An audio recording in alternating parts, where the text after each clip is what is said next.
Hi, I'm Rick Kaler. Thanks for joining me. The White House has recently called for a one-year cap that would limit credit card interest rates to 10%. Capping interest rates is an age-old idea. It always sounds good in hard times. And the argument is pretty simple. Interest rates feel painfully high. Families are struggling, and something should be done to protect consumers from unfair lending practices. Sounds reasonable. Yet, even though interest rates feel painfully high, relatively speaking, interest rates aren't excessively high. They are higher than the extreme lows of the 2010s and, say, the early 2020s, but they remain significantly below the peaks experienced in the 1970s and 80s when inflation was very high. And in fact, it was probably 6 times higher than it is today. A basic rule of economics is that price controls cause shortages. This isn't a partisan opinion. It's how markets work. When government sets a maximum price below what the market requires, fewer sellers are willing to offer the product. And this applies to all sorts of things like rent, gasoline, and food. It also applies to credit because an interest rate is the price of borrowing money.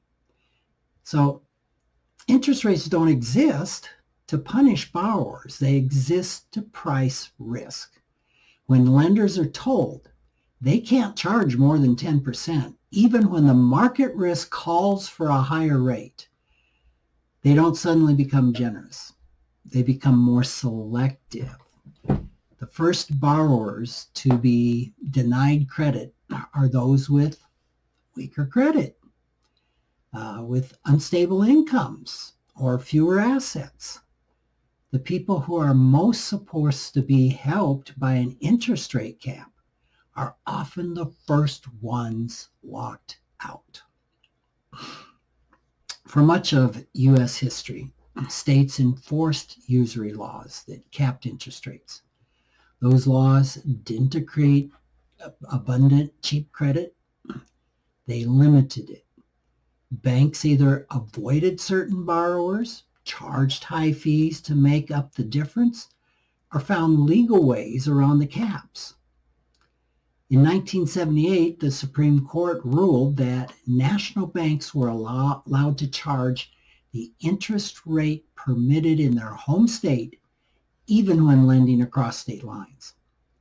That ruling helped dismantle state caps that no longer matched economic reality, and soon after, Congress intentionally loosened interest rate controls to stabilize credit markets during high inflation. So here's the simple truth. When you cap interest rates below what the market risk demands, lenders pull back. Why do people who believe in free markets sometimes support interest rate caps? Why are elected officials who once championed free markets now doing an about-face? I would suggest it's because money's emotional. When someone sees a 25 or 30% interest rate on a statement, fear and anxiety just can flood the system. It feels personal. Anger kicks in, and anger wants a clear villain and a quick fix. A cap promises relief without trade-offs, feels like taking control, and reduces anxiety for both consumers and elected officials. But top-down directives, like price controls, are not free market solutions. They assume officials can dictate prices without consequences. History clearly says otherwise. You can't legislate affordable credit into existence. Governments can subsidize payments. They can guarantee repayment.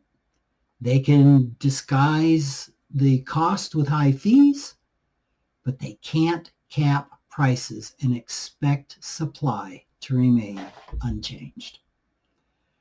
A free market is an honest and emotionally neutral device. Prices carry information, and distorting that information by limiting prices doesn't eliminate pain. It just moves it, usually onto those who are least able to absorb it. Interest rate caps are the opposite of freedom, which is the stated goal of many who now embrace them. A free market system that allows for both compassion and freedom requires competition, transparency, financial education, and responsible lending standards. And providing those doesn't offer quick moral victories, but it builds systems that last. Price controls may feel and look good in the short term, but in the long term, free markets work a lot better. Thanks for listening.